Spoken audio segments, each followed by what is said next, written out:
कि आपने लोगों के आप गुनाह ज़ाहिर करते हैं जगह जगह जाके, इस तरह का कोई मामला आप पे इस तरह का कुछ क्वेश्चन किया गया कि आप लोगों के गुनाह ज़ाहिर करते हैं?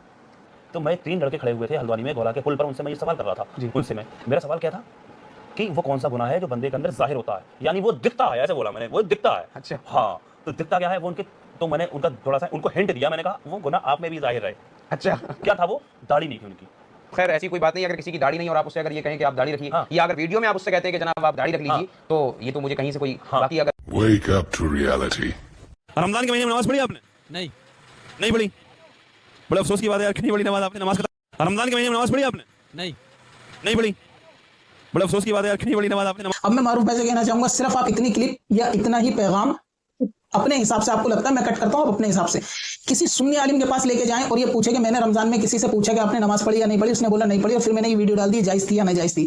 इसे कहते हैं गुनाह का ऐलान करना, जो कि नाजायज है। कुरान मना करता है इस बात से कि आप अपने गुनाह का जो है वो ऐलान ना करें, और शरीयत भी इसकी इजाजत नहीं देती। लेकिन अगर किसी ने नमाज नहीं पढ़ी थी तो उसका गुनाह वो पोशीदा था, लोगों को पता नहीं था।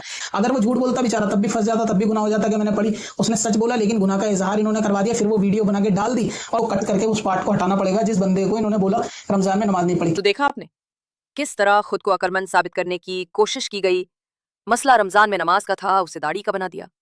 अब मुईद रजा जवाब दो, हजरत का एतराज सही था या नहीं?